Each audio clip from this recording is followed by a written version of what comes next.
જય હિન્દ, જય ભારત મિત્રો. હું છું કિશન મીઠાપરા. આપણી ચેનલ મારો સમય મારું પુસ્તકમાં આપ સૌનું હાર્દિક સ્વાગત કરું છું. ઉભા રહો, વિડીયો સ્કીપ ના કરતા પૂરો વિડીયો જોજો, બરોબર? કેમ કે તમને એવું લાગતું છે કે આ પ્રાચીન નામો તો અમને આવડે છે, બરોબર? તો આપણે એક જ લઈએ કે ચાંપાનેરનું પ્રાચીન નામ શું હતું? કહો ચાલો. ફિરોજાબાદ, મોહમ્મદાબાદ, બોલો. આવું થાય મિત્રો. એટલે તમને એવું લાગે કે અમને પ્રાચીન નામો આવડે છે, તો મિત્રો ઘણા એવા નામો હોય છે કે ડબલ મિનિંગ થાય, અને ડબલ મિનિંગ થાય એટલે 50% સાચું ને 50% ખોટું. અને મોટા ભાગના રિઝલ્ટ એવા થાય છે 99% કે બે મિનિંગ હોય ને એમાંથી તુક્કો માર્યો હોય ને, તીર માર્યો હોય ને ધારામાં, તો ભાગ્યે જ સાચું પડે છે, 99% ખોટું પડે છે, બરોબર? તો એના માટે આ વિડીયો છે, એટલે વિડીયો સ્કીપ ના કરશો, પૂરો જોવો. એક જ વાર જોવાની જરૂર છે, એક કે બે વાર. અને સ્પીડ થોડી પ્લેબેકની સ્પીડ કેવી રાખો? ફાસ્ટ રાખો, થોડી દોઢની રાખો, બેની રાખશો નહીં સંભળાય, દોઢની રાખો, બરોબર? પ્રાચીન નામો કે મિત્રો કંઈક નવું થાય, સરકાર કંઈક નવું કરે, બરોબર, તો કંઈક આવું જોડકા સ્વરૂપે પૂછી શકે. એમાં એક જોડકું તમારું ખોટું થઈ ગયું એટલે 1 માર્ક જ. તમે ત્રણ ક્વેશ્ચન તમને આવડતા, એક ના આવડે એટલે 4 ખોટા, 1 માર્ક જ, બરોબર? અને 1 માર્કની કિંમત અત્યારે જે કોન્સ્ટેબલમાં જે વિદ્યાર્થીઓ પાસ થયા છે થોડા માટે રહી ગયા છે એવા વિદ્યાર્થીઓને પૂછો જઈને, જાઓ, કે 1 માર્કની કિંમત શું હોય છે, બરોબર? તો આવું સ્કીપ ના કરશો, શાંતિથી જો. ખાલી 5-10 મિનિટનો વિડીયો હશે. તો આપણે મોટા મોટા નામ લઈ લીધા છે, પ્રાચીન નામો. તો સુરતને શું કહેવાતું હતું? તમને અક્ષર ના બોલાય તો વાંધો નહીં, હું અહીંયાથી બોલું છું, કારણ કે થોડો જગ્યાનો અભાવ છે, એના કારણથી મારે અક્ષર આવા કાઢવા પડે છે, સોરી. સુરત, સૂર્યપુર. વિસનગર, વિસલપુર. વલસાડ, વલ્લરખંડ. આ જે પ્રાચીન નામો મિત્રો તે વખતમાં આવું બોલાતું હતું. વાલોડને શું કહેવાતું? વડવલ્લી. તિથલ, તીર્થસ્થળ. ડભોઈ, દરભદી. વડોદરા પાસે આવી ડભોઈ, બરોબર?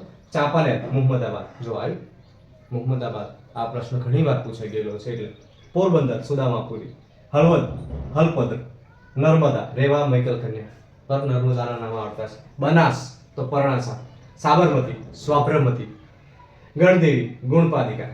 કડી, કનીપુર. કપડવંજ, કરપટ વાણિજ્ય. આ ધ્યાન રાખજો મિત્રો, આવા પૂછાઈ જતા હોય છે ખાસ કરીને. કપડવંજને શું કહેવાતું હતું? કરપટ વાણિજ્ય. વડાલી, વડપલ્લી. વેરાવળ, વેરાકુળ. વાત્રકને વાત્રકગ્રી. ગિરનારને રૈવત કહેવાતું હતું, બરોબર? વડનગરના 3 નામ છે: આનંદપુર, આનંદપુર અને ચમત્કારપુર. આ યાદ રાખજો, બરોબર? આનંદપુર અને ચમત્કારપુર. પછી ભદ્રેશ્વર, ભદ્રાવતી. દાહોદ, દધીપદ્ર. અંકલેશ્વરને અંકુરેશ્વર કહેવાતું. ધોળકાને ધવલત કહેવાતું. તારંગાને તારણદૂત. તારંગાના પર્વતો મિત્રો યાદ છે ને? ખેડા, ખેટક. તો આવી રીતે પ્રાચીન નામો હતા. આપણે મોટા મોટા લીધા છે, ઘણા નામ બાકી છે, હજુ એનો બીજો પાઠ હું બનાવીશ. જગ્યાના ભાગે આટલા જ લખ્યા છે, બરોબર? તો હજુ એકવાર ફરી વિડીયો જોઈ લો. 2 થી 3 મિનિટનો થયો હશે મિત્રો, કદાચ કાને સાંભળેલું તમને કામમાં આવશે, બરોબર? કોઈ અરિજીત સિંહના કે સોનુ નિગમના કોઈ સોંગ સાંભળો તો તમને કેવું મજા આવે છે, પછી એવી આમાં મજા લાગશો. તો જે તમને ખાખી પ્રત્યેનો પ્રેમ છે, સરકારી નોકરી પ્રત્યેનો પ્રેમ છે, એ જરૂર તમને અવશ્ય મળશે, બરોબર? પણ ક્યારે? આ અમારો અવાજ તમે કાને પાડો જેવો પ્રેમ કરો તો મળે.